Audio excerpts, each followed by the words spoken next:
আপনি কি কখনো সময়ের প্রকৃত ওজন অনুভব করেছেন? ১ মিনিট নয়, ১ বছর নয়, এমনকি ১ যুগও নয়। কল্পনা করুন ১,০০০ বছর, এরপর ১,০০,০০০ বছর। মানুষের মস্তিষ্ক এই বিশাল সময়ের হিসাব রাখতে গিয়ে ক্লান্ত হয়ে পড়ে। কিন্তু যদি আপনাকে প্রশ্ন করা হয় ১,০০০ কোটি বছর, এই সংখ্যাটি কি আপনার কল্পনার সীমানায় ধরে? মহাকালের এই বিশাল ক্যানভাসে, যেখানে নক্ষত্ররা জন্ম নেয় এবং মারা যায়, সেখানে একটি সত্তা বেঁচে আছে অনাদিকাল ধরে। সে অপেক্ষা করছে, তার বুকে জ্বলছে ঈর্ষার আগুন, আর চোখে রয়েছে চরম এক প্রতিশোধের নেশা। সে জানে তার সময় ফুরিয়ে আসছে, তবুও সে থামছে না। সে অভিশপ্ত, সে বিতাড়িত, সে আমাদের চিরশত্রু, ইবলিস। কিন্তু আপনি কি কখনো ভেবেছেন, যে শয়তান আজ আপনাকে পাপের সাগরে ডুবিয়ে উল্লাস করছে, যে শয়তান আজ সমগ্র মানব জাতিকে বিভ্রান্ত করে নিজেকে বিজয়ী ভাবছে, সেই শয়তানের শেষ পরিণতি আসলে কি হবে? যেদিন এই মহাবিশ্ব ধ্বংস হবে, যেদিন সূর্য আলোহীন হয়ে যাবে, যেদিন নক্ষত্রগুলো খসে পড়বে, সেদিন এই বিশাল ক্ষমতার অধিকারী শয়তানের কি হবে? হাজার হাজার কোটি বছর ধরে যে আগুন সে মানুষের জন্য উস্কে দিয়েছে, সেই আগুনের লেলিহান শিখা যখন তাকেই গ্রাস করতে আসবে, তখন তার আর্তনাদ কেমন হবে? কেন সে সেদিন আল্লাহর কাছে জীবন ভিক্ষা না চেয়ে, করুণা না চেয়ে বরং মৃত্যু ভিক্ষা চাইবে? আজ আখেরাতের পথের এই বিশেষ পর্বে আমরা ডুব দেব মহাকালের সেই ভয়ঙ্করতম অধ্যায়ে, যেখানে উন্মোচিত হবে ইবলিসের শেষ এবং করুণ পরিণতি। হৃদয় শক্ত করুন, কারণ এই গল্পটি শুধু শয়তানের নয়, এটি আপনার এবং আমার সাবধানতার গল্প। আজকের পৃথিবীতে আমরা শয়তানকে ভয় পাই না, বরং তার সাজানো ফাঁদে পা দিয়ে আমরা আনন্দ খুঁজে ফেরি। কিন্তু সত্য যখন মিথ্যার মুখোশ ছিঁড়ে বের হয়ে আসবে, তখন পরিস্থিতি কেমন হবে? একটু ভাবুন তো সেই সত্তাটির কথা, যে একসময় ফেরেশতাদের সর্দার না হয়েও তাদের সাথে আল্লাহর ইবাদতে মগ্ন ছিল, যার সিজদার সাক্ষী ছিল আসমানের প্রতিটি কোণা, জ্ঞান, সম্মান এবং মর্যাদায় যে ছিল অদ্বিতীয়। কিন্তু মাত্র একটি মুহূর্তের অহংকার, মাত্র একটি ভুল সিদ্ধান্ত তাকে নামিয়ে দিল লাঞ্ছনার অতল গহ্বরে। সে আল্লাহকে চ্যালেঞ্জ করেছিল, সে বলেছিল, আমি আদমের চেয়ে শ্রেষ্ঠ। আর সেই অহংকারই তাকে আজ ইবলিসে পরিণত করেছে। আল্লাহ তাকে সুযোগ দিয়েছিলেন, তিনি তাকে কিয়ামত পর্যন্ত হায়াত দিয়েছিলেন। ইবলিস চেয়েছিল অনন্তকাল বেঁচে থাকতে, কিন্তু আল্লাহ তাকে দিয়েছিলেন নির্ধারিত সময় পর্যন্ত অবকাশ। এই নির্ধারিত সময় বা রেসপাইটই হল তার সবচেয়ে বড় ধোঁকা। সে ভেবেছে সে সময় পেয়েছে অফুরন্ত। গত কয়েক হাজার বছর ধরে সে এবং তার বিশাল বাহিনী মানুষের ঈমান চুরির মিশনে লিপ্ত। কিন্তু সে ভুলে গেছে, বালুঘড়ির বালি যেমন শেষ হয়ে যায়, তেমনি তার এই হাজার কোটি বছরের রাজত্ব একদিন নিমিষেই ধূলিসাৎ হয়ে যাবে। চলুন কল্পনার ডানা মেলে আমরা চলে যাই সেই চূড়ান্ত দিনে, যেদিন ইসরাফিল আলাইহিসসালামের শিঙ্গায় ফুৎকারের সাথে সাথে মহাবিশ্বের সকল নিয়ম ভেঙে পড়বে। পাহাড়গুলো তুলোর মতো উড়বে, সমুদ্রের পানি উত্তাল আগুনে পরিণত হবে। সেই দিন, যেদিন মায়ের কোল থেকে সন্তান ছিটকে পড়বে, গর্ভবতী নারীদের গর্ভপাত হয়ে যাবে ভয়ে। সেই দিন শয়তানের কি অবস্থা হবে? হাদিস এবং তাফসিরের আলোকে জানা যায়, মৃত্যুর আগে ইবলিস এক ভয়াবহ অভিজ্ঞতার মুখোমুখি হবে। যেই দিন প্রথম শিঙ্গায় ফুৎকার দেওয়া হবে এবং মহাবিশ্বের সব কিছু ধ্বংস হতে শুরু করবে, তখন ইবলিস বুঝতে পারবে তার চুক্তির মেয়াদ শেষ। এতদিন সে যে মৃত্যুর কথা মানুষকে ভুলিয়ে রেখেছিল, সেই মৃত্যু আজ তার সামনে বিভীষিকা নিয়ে হাজির। বর্ণনা এসেছে, যখন আল্লাহর নির্দেশে মালাকুল মৌত বা মৃত্যুর ফেরেশতা আজরাইল আলাইহিসসালাম ইবলিসের জান কবজ করতে আসবেন, তখন তার রূপ হবে এতটাই ভয়ঙ্কর যা কোনো চোখ সহ্য করতে পারবে না। ইবলিস তখন পূর্ব থেকে পশ্চিমে, উত্তর থেকে দক্ষিণে দিক বিদিক ছুটতে থাকবে, কিন্তু পালানোর কোনো পথ নেই। আসমান এবং জমিনের সমস্ত দরজা তখন তার জন্য বন্ধ। সে চিৎকার করে বলবে, হে আল্লাহ, আপনি তো আমাকে কিয়ামত পর্যন্ত সময় দিয়েছিলেন, আজ কেন? তখন তাকে জানানো হবে, তোমার সময় শেষ, তোমার সেই চাহিত নির্ধারিত সময় আজ পূর্ণ হল। ভাবুন সেই মুহূর্তটি, যে শয়তান মানুষকে দিয়ে শিরক করিয়েছে, খুন করিয়েছে, ব্যভিচার করিয়েছে, আজ সে নিজেই ভয়ে কম্পমান। সে আজ আজরাইল আলাইহিসসালামকে দেখে থরথর করে কাঁপছে। ইতিহাস সাক্ষী, ইবলিস হযরত আদম আলাইহিসসালামকে ধোঁকা দিয়ে জান্নাত থেকে বের করেছিল, কিন্তু আজ ইবলিস নিজেই তার নিজের তৈরি করা জাহান্নামের আগুনের দিকে এগিয়ে যাচ্ছে। এই 1000 কোটি বছরের জীবনে সে যত মানুষকে পথভ্রষ্ট করেছে তাদের প্রত্যেকের পাপের বোঝা আজ তার কাঁধে। সে একা নয়, তার অনুসারী জিন এবং মানুষ শয়তানদের নিয়ে সে এক মহা বিপদের মুখে। কিন্তু আসল ট্র্যাজেডি এবং হরর শুরু হবে হাসরের ময়দানে, যখন বিচার শুরু হবে। সূর্য মাথার খুব কাছে চলে আসবে, মানুষ ঘামের সাগরে হাবুডুবু খাবে। সেই দিন আল্লাহ রাব্বুল আলামিন ইবলিসকে উপস্থিত করবেন। তাকে দেখা যাবে অত্যন্ত লাঞ্ছিত, অপমানিত এবং ধিক্কৃত অবস্থায়। তার সেই জৌলুস নেই, তার সেই ক্ষমতা নেই। সে আজ আসামি এবং তার বিচারক স্বয়ং আল্লাহ, যার অবাধ্য সে হয়েছিল। জাহান্নামের দৃশ্য আমরা অনেকেই শুনেছি, কিন্তু ইবলিসের জন্য জাহান্নামে যে বিশেষ আতিথেয়তা অপেক্ষা করছে তা শুনলে বুকের রক্ত হিম হয়ে যাবে। আল্লাহ পবিত্র কোরআনে বহুবার সতর্ক করেছেন যে জাহান্নাম হলো ইবলিস এবং তার অনুসারীদের চূড়ান্ত গন্তব্য। কিন্তু ইবলিসের শাস্তি সাধারণ পাপীদের মতো হবে না। সে পাপের জনক, সে মিথ্যার পিতা, তাই তার শাস্তি হবে কল্পনাতীত। জাহান্নামের আগুনের তীব্রতা দুনিয়ার আগুনের চেয়ে 70 গুণ বেশি, এটা আমরা জানি। কিন্তু ইবলিসকে যে স্তরে রাখা হবে তা হলো জাহান্নামের সর্বনিম্ন এবং কঠোরতম স্তর। সেখানে আগুন কালো, অন্ধকার এবং সর্বগ্রাসী। তাকে আগুনের শিকল দিয়ে বাঁধা হবে। কিন্তু শারীরিক কষ্টের চেয়েও যে বিষয়টি ইবলিসকে কোটি কোটি বছর ধরে দগ্ধ করবে তা হলো মানসিক যন্ত্রণা এবং চরম হতাশা। সে জানত আল্লাহ সত্য, সে জানত জান্নাত সত্য, সে জানত জাহান্নাম সত্য, তবুও সে মেনে নেয়নি। জেনে বুঝে সত্যকে অস্বীকার করার যে জ্বালা তা আগুনের চেয়েও তীব্র। শাস্তির এক পর্যায়ে জাহান্নামের অতল গহ্বরে ইবলিসের জন্য একটি মিম্বর বা মঞ্চ তৈরি করা হবে। এটি কোনো সম্মানের মঞ্চ নয়, এটি হলো চূড়ান্ত অপমানের মঞ্চ। আগুনের তৈরি সেই মঞ্চে দাঁড়িয়ে ইবলিস তার অনুসারীদের উদ্দেশ্যে একটা ভাষণ দেবে। এই ভাষণটি কুরআনের সূরা ইব্রাহিমে বর্ণিত হয়েছে, যা শুনলে যে কারোর অন্তরাত্মা কেঁপে উঠবে। জাহান্নামীরা যখন যন্ত্রণায় কাতরাতে কাতরাতে ইবলিসকে দোষারোপ করবে, বলবে, তোর কারণেই আজ আমাদের এই দশা, তুই আমাদের পথভ্রষ্ট করেছিস। তখন ইবলিস এক নিষ্ঠুর সত্য কথা বলে উঠবে। সে বলবে, আল্লাহ তোমাদের সত্য ওয়াদা দিয়েছিলেন, আর আমিও তোমাদের ওয়াদা দিয়েছিলাম, কিন্তু আমি তোমাদের সাথে ওয়াদা খেলাফ করেছি। তোমাদের উপর আমার কোনো জোর খাটানোর ক্ষমতা ছিল না। আমি শুধু তোমাদের আহ্বান করেছিলাম, আর তোমরা আমার ডাকে সাড়া দিয়েছ। তাই আজ আমাকে দোষ দিও না, বরং নিজেদেরই দোষারোপ করো। আজ আমি তোমাদের কোনো উপকার করতে পারবো না, আর তোমরাও আমার কোনো উপকার করতে পারবে না। একবার চিন্তা করুন এই কথাগুলোর গভীরতা।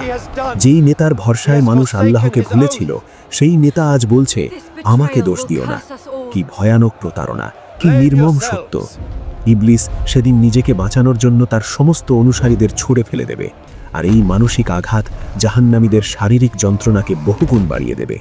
কিন্তু ইবলিসের নিজের কি হবে? সে তো আগুনের তৈরি। অনেকে প্রশ্ন করেন, আগুন কি আগুনকে পোড়াতে পারে? হ্যাঁ, পারে। আল্লাহর হুকুমে জাহান্নামের আগুন এমন এক সত্তা যা আত্মাকেও দগ্ধ করে। ইবলিসের জন্য তৈরি করা হয়েছে আগুনের সিন্দুক বা কফিন। তাকে সেই সিন্দুকে ঢোকানো হবে। তারপর সেই সিন্দুকটি আগুনের আরেকটি সিন্দুকের ভেতর, তার ওপর আরেকটি, এভাবে স্তরে স্তরে তাকে বন্দী করা হবে। তাকে এমন এক নিঃসঙ্গতার মধ্যে ফেলে দেওয়া হবে যেখানে সে অনন্তকাল ধরে নিজের চিৎকারের প্রতিধ্বনি ছাড়া আর কিছুই শুনতে পাবে না। 1000 কোটি বছর বা তারও বেশি সময় ধরে সে যে অহংকার লালন করেছে, সেই অহংকার চূর্ণ বিচূর্ণ হয়ে যাবে অনন্ত একাকিত্বের মাঝে। তবে ইবলিসের শাস্তির সবচেয়ে মর্মান্তিক অধ্যায়টি এখনও বলা বাকি। এটি এমন এক ঘটনা যা জান্নাতবাসীদের আনন্দকে চিরস্থায়ী করবে, আর জাহান্নামবাসীদের, বিশেষ করে ইবলিসের আশাকে চিরতরে হত্যা করবে।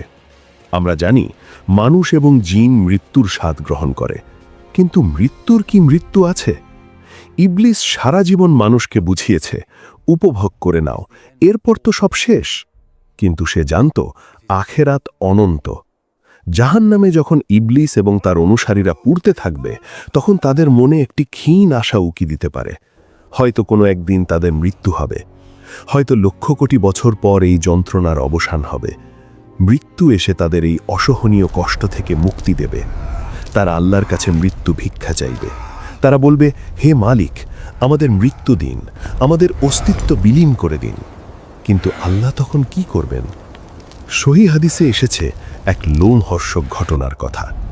জান্নাত এবং জাহান্নামের মাঝখানে, যেখানে সবাই দেখতে পাবে, সেখানে মৃত্যুকে একটি দুম্বার আকৃতিতে হাজির করা হবে। কল্পনা করুন সেই দৃশ্যটি। একদিকে জান্নাতীরা ভয়ে তাকিয়ে আছে, পাছে তাদের জান্নাত শেষ হয়ে যায়। অন্যদিকে জাহান্নামীরা এবং তার নেতা ইবলিস আশায় বুক বেঁধে তাকিয়ে আছে। হয়তো এটাই তাদের মুক্তির শেষ সুযোগ। হয়তো মৃত্যুকে জবাই করা হলে তাদের অস্তিত্ব শেষ হয়ে যাবে, বেঁচে যাবে এই অনন্ত আগুন থেকে। কিন্তু না, সেখানে ঘটবে ইতিহাসের সবচেয়ে বড় টুইস্ট। একটি ঘোষণা আসবে। ফেরেশতা উচ্চস্বরে ডাক দিয়ে বলবেন, হে জান্নাতবাসী, তোমরা কি একে চেনো? তারা বলবে, হ্যাঁ, এটি মৃত্যু। আবার ডাক দেওয়া হবে, হে জাহান্নামবাসী, তোমরা কি একে চেনো? ইবলিস এবং তার সঙ্গীরা বলবে, হ্যাঁ, আমরা চিনি, এটি মৃত্যু। তখন সবার চোখের সামনে সেই দুম্বারূপী মৃত্যুকে জবাই করে দেওয়া হবে এবং ঘোষণা করা হবে, হে জান্নাতবাসী, আর কোনো মৃত্যু নেই, তোমরা অনন্তকাল এখানে থাকবে। হে জাহান্নামবাসী, আর কোনো মৃত্যু নেই, তোমরাও অনন্তকাল এখানে থাকবে। মৃত্যুর মৃত্যু হয়ে গেছে, আর কখনো মৃত্যু আসবে না। এই ঘোষণাটি ইবলিসের জন্য হবে সবচেয়ে বড় আঘাত। তার হৃদয়ে যে শেষ বিন্দুটুকু আশার আলো ছিল তা নিভে যাবে চিরতরে। সে বুঝতে পারবে এই 1000 কোটি বছরের পাপের শাস্তি 1000 কোটি নয়, বরং অনন্তকাল। তার কোনো শেষ নেই, কোনো বিরতি নেই, কোনো মুক্তি নেই। এই অনন্ত হতাশা তাকে এমন এক পাগলামির দিকে ঠেলে দেবে যা ভাষায় প্রকাশ করা অসম্ভব। সে তখন নিজের শরীর কামড়াতে থাকবে, চিৎকার করতে থাকবে, কিন্তু সেই চিৎকারের কোনো শ্রোতা থাকবে না।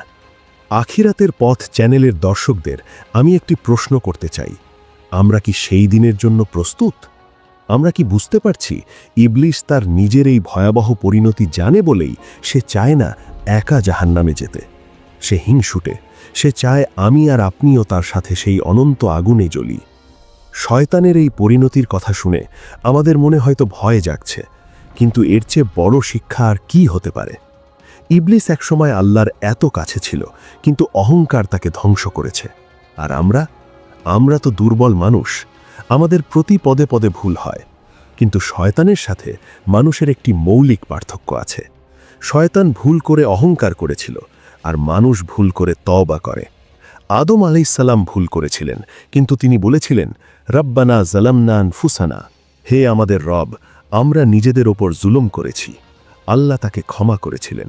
কিন্তু ইবলিস বলেছিল, আনা খায়রুম মিনহু, আমি তার চেয়ে শ্রেষ্ঠ। সে ক্ষমা চায়নি। এই একটি পার্থক্যই ঠিক করে দেয় কে জান্নাতি আর কে জাহান্নামী। এখনো সময় আছে। আপনার বুকের বাম পাশে যে হৃৎপিণ্ডটি ধুকপুক করছে সেটি বলছে আপনার সময় এখনো শেষ হয়ে যায়নি। ইবলিসের সময় শেষ হয়ে আসছে, কিন্তু আপনার তওবার দরজা এখনো খোলা। আপনি কি সেই দরজায় কড়া নাড়বেন, নাকি শয়তানের দেখানো রংচঙে মিথ্যা পথে হেঁটে নিজেকে সেই অনন্ত আগুনের দিকে ঠেলে দেবেন যেখানে মৃত্যুও মারা গেছে? সিদ্ধান্ত আপনার। কারণ বিচার দিবসে ইবলিস যখন আপনার মুখের ওপর বলে দেবে যে আমি তোমাকে জোর করিনি, তুমিই আমার কথা শুনেছিলে, তখন অনুশোচনা ছাড়া আর কিছুই করার থাকবে না। মৃত্যুর মৃত্যু হয়ে গেছে, এই ঘোষণাটি শোনার পর জাহান্নামের পরিবেশ কেমন হবে তা কি আপনারা কল্পনা করতে পারেন? ইবলিস যে নিজেকে সবচেয়ে চতুর মনে করত, সে সেদিন বুঝতে পারবে আল্লাহর পরিকল্পনার কাছে তার চতুরতা ছিল নিতান্তই বোকামি। 1000 কোটি বছর বা তারও বেশি সময় ধরে সে যে আগুনের সাম্রাজ্য গড়ে তোলার স্বপ্ন দেখেছিল, সেই সাম্রাজ্য এখন তার নিজেরই কারাগার। কিন্তু ইবলিসের শাস্তি কি শুধুই শারীরিক, শুধুই আগুন? না, তার চেয়েও বড় এক শাস্তি তার জন্য অপেক্ষা করছে, যা আগুনের চেয়েও যন্ত্রণাদায়ক। সেটি হলো আল্লাহর দর্শন থেকে বঞ্চিত। একবার ভাবুন, ইবলিস একসময় আল্লাহর খুব কাছে ছিল। সে আল্লাহর মহত্ব দেখেছে, তার নূরের ছটা দেখেছে। কিন্তু জাহান্নামে তাকে দেওয়া হবে আধ্যাত্মিক অন্ধত্ব। আল্লাহ পবিত্র কোরআনে বলেছেন, সেদিন তাদের কাফের ও পাপিষ্ঠদের তাদের রবের দর্শন থেকে আড়াল করা হবে। ইবলিস জানবে তার রব আছেন, কিন্তু সে কোনোদিন আর তার দয়া, তার নূর দেখতে পাবে না। একজন প্রেমিকের জন্য যেমন প্রেমিকার বিচ্ছেদ মৃত্যুর চেয়েও কষ্টের, তেমনি ইবলিসের জন্য আল্লাহর এই চিরস্থায়ী অবজ্ঞা হবে হৃদয়ে গেঁথে থাকা এক বিষাক্ত তীরের মতো। সে প্রতি মুহূর্ত জ্বলবে আর ভাববে, হয়তো একটি সিজদা, মাত্র একটি সিজদা যদি আমি সেদিন করতাম, তাহলে আজ এই অনন্ত হাহাকার আমার সঙ্গী হতো না। জাহান্নামের সেই অন্ধকার প্রকোষ্ঠে যেখানে সময় থমকে গেছে, সেখানে মাঝে মাঝে এক অদ্ভুত ও ভয়ঙ্কর দৃশ্যের অবতারণা হবে। দুনিয়াতে যারা ইবলিসের পূজা করত, যারা ইবলিসের দেখানো পথে হেঁটে জেনে শুনে আল্লাহকে ভুলেছিল, তারা ইবলিসকে ঘিরে ধরবে। তাদের শরীরে আগুনের শিকল, চামড়া গলে পড়ছে, চোখে তীব্র ঘৃণা। তারা ইবলিসকে দেখে চিৎকার করে উঠবে। দুনিয়াতে তারা যাকে বন্ধু ভাবত, আজ তাকেই তারা ছিঁড়ে খেতে চাইবে। তারা বলবে, তুই তুই আমাদের এই সর্বনাশের মূলে, তুই আমাদের রঙিন স্বপ্ন দেখিয়েছিলি, তুই বলেছিলি দুনিয়াটাই সব, আজ আমাদের এই যন্ত্রণার ভাগ তোকে নিতেই হবে। কিন্তু ইবলিস, সে কি তখন সহানুভূতি দেখাবে? না, সে তখন অট্টহাসি দেবে, এক নিষ্ঠুর পৈশাচিক হাসি। সে বলবে, তোমরা কত বোকা, আমি তোমাদের হাতে পায়ে ধরিনি, আমি শুধু তোমাদের কানে একটু কুমন্ত্রণা দিয়েছিলাম, আর তোমরা আল্লাহর স্পষ্ট বাণী ভুলে আমার পেছনে ছুটেছ। তোমাদের লোভ, তোমাদের কামনাই তোমাদের ডুবিয়েছে। আমার কোনো ক্ষমতা ছিল না তোমাদের বাধ্য করার। আজ আমার উপর রাগ ঝেড়ো না, বরং নিজেদের কপালে কড়াঘাত করো। ইবলিসের এই কথাগুলো জাহান্নামীদের বুকে শেলের মতো বিঁধবে। তারা বুঝতে পারবে তাদের আসল শত্রু ইবলিস ছিল ঠিকই, কিন্তু তারা নিজেরাও নিজেদের শত্রু ছিল। এই পারস্পরিক ঘৃণা, গালিগালাজ আর মারামারি জাহান্নামের শাস্তিকে আরও বিভীষিকাময় করে তুলবে। একে অপরের শত্রু হয়ে অনন্তকাল কাটানো, এর চেয়ে বড় মানসিক যন্ত্রণা আর কি হতে পারে? প্রিয় দর্শক, গল্পটি শুনতে শুনতে হয়তো আপনার মনে হচ্ছে, আমি তো ইবলিসের পূজা করি না, আমি তো আল্লাহকে মানি। কিন্তু সাবধান, ইবলিস আজ আর সরাসরি মূর্তি পূজা করতে বলে না, তার কৌশল পাল্টেছে। সে এখন মডার্ন ধোঁকা ব্যবহার করে। সে আপনাকে বলে না নামাজ পড়ো না, সে বলে নামাজ পড়বে, তবে এখন না, একটু পরে পড়ো। এখনও তো বয়স আছে, বৃদ্ধ হলে তওবা করে নিও। এই যে কাল করব, পরে করব, এটাই হলো ইবলিসের সবচেয়ে বড় জাল। সে চায় আপনি আগামীকালের অপেক্ষায় থেকে মৃত্যু পর্যন্ত পৌঁছে যান, যাতে আপনার আর তওবা করা না হয়। আজ আপনি যে স্মার্টফোনটি হাতে ধরে এই ভিডিওটি দেখছেন, ইবলিসও সেটিকে আপনার বিরুদ্ধে অস্ত্র হিসেবে ব্যবহার করতে চায়। সে চায় আপনি ঘন্টার পর ঘন্টা স্ক্রোল করে সময় নষ্ট করুন, কিন্তু কোরআনের একটি আয়াত পড়ার সময় যেন আপনার না হয়। সে চায় আপনি অশ্লীলতায় আসক্ত হন, যেন আপনার অন্তর থেকে আল্লাহর ভয় মুছে যায়। মনে রাখবেন, ইবলিস আপনাকে এক ধাক্কায় জাহান্নামে নেয় না, সে আপনাকে ছোট ছোট ধাপে নিয়ে যায়। প্রথমে একটি ছোট গুনাহ, তারপর নামাজ কাজা করা, তারপর হারাম উপার্জন, এবং শেষে ঈমান হারা হয়ে মৃত্যু। সে অত্যন্ত ধৈর্যশীল শিকারী। সে 1000 বছর অপেক্ষা করতে পারে শুধু আপনাকে একটি ভুল করানোর জন্য। কিন্তু আশার কথা হলো, আমাদের একজন রব আছেন, যার দয়া ইবলিসের সব যন্ত্রাংশের চেয়ে বিশাল। শয়তান বলেছিল, হে আল্লাহ, আমি তোমার বান্দাদের বিভ্রান্ত করবই যতক্ষণ তাদের দেহে প্রাণ আছে। আর আল্লাহ উত্তরে বলেছিলেন, আমার ইজ্জত ও জালালতের কসম, আমিও তাদের ক্ষমা করতে থাকব যতক্ষণ তারা আমার কাছে ক্ষমা চাইতে থাকবে। সুবহানাল্লাহ। একবার ভাবুন তো, কার পাল্লা ভারী, শয়তানের জেদ নাকি আল্লাহর দয়া? ইবলিস চায় আপনি নিরাশ হন। সে আপনার কানে ফিসফিস করে বলে, তুমি অনেক পাপ করেছ, আল্লাহ তোমাকে ক্ষমা করবেন না। কিন্তু এটা তার ডাহা মিথ্যে কথা। আপনি যদি পাহাড় সমান গুনাহ নিয়ে আল্লাহর কাছে যান আর এক ফোঁটা চোখের পানি ফেলে বলেন, হে মালিক, আমি ভুল করেছি, আমাকে মাফ করে দিন, আল্লাহ সেই পাহাড় সমান গুনাহ ধুয়ে মুছে সাফ করে দেবেন। এটাই শয়তানের সবচেয়ে বড় হারের জায়গা। সে 1000 বছর ধরে আপনাকে দিয়ে পাপ করায়, আর আপনি এক মুহূর্তের তওবায় সব মুছে ফেলে নিষ্পাপ হয়ে যান। এই দৃশ্য দেখে শয়তান যন্ত্রণায় ছটফট করতে থাকে। সে ধুলো নিজের মাথায় মেখে কাঁদে, কারণ তার এত বছরের পরিশ্রম বৃথা হয়ে যায়। তাহলে এই মহাজাগতিক যুদ্ধের শেষ কোথায়? 1000 কোটি বছর পরের কথা ভাবুন। ততদিনে জাহান্নামীর বাসিন্দারা বিস্মৃত হয়ে যাবে। তাদের নাম কেউ মনে রাখবে না। তারা শুধু ছাই আর আগুনের স্তূপে পরিণত হবে। তবুও তাদের চেতনা থাকবে, কষ্ট থাকবে।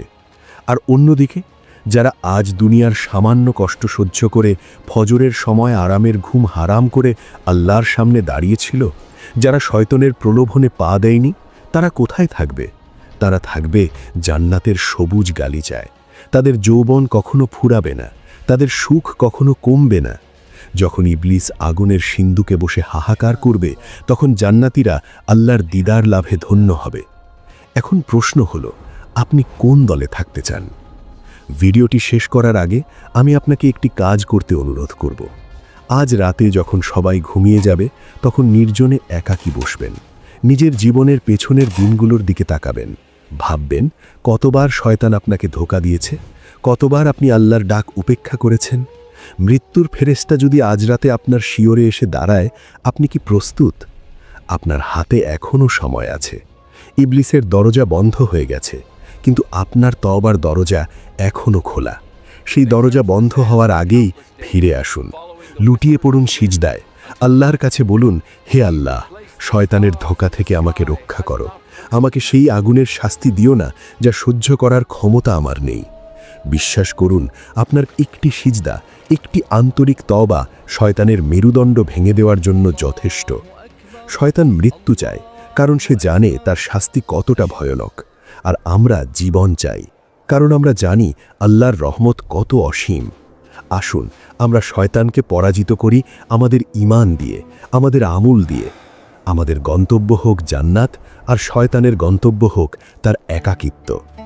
আল্লাহ আমাদের সকলকে শয়তানের কুমন্ত্রণা থেকে হেফাজত করুন এবং খাতিমা বিল খাইর, ঈমানের সাথে মৃত্যু নসিব করুন। আমিন। আপনার হৃদয়ে যদি এই কথাগুলো সামান্যতম কম্পন সৃষ্টি করে থাকে, তবে ভিডিওটি শেয়ার করে আপনার আপনজনদেরও সতর্ক করুন। হয়তো আপনার একটি শেয়ারে কোনো এক পথভোলা মানুষ আলোর দিশা পাবে, আর সেটাই হতে পারে কিয়ামতের দিন আপনার নাজাতের উসিলা। ইসলামিক ইতিহাসের অজানা ও রোমাঞ্চকর সব সত্য ঘটনা এবং আখেরাতের প্রস্তুতির জন্য আমাদের চ্যানেল আখেরাতের পথ সাবস্ক্রাইব করে আমাদের সাথেই থাকুন।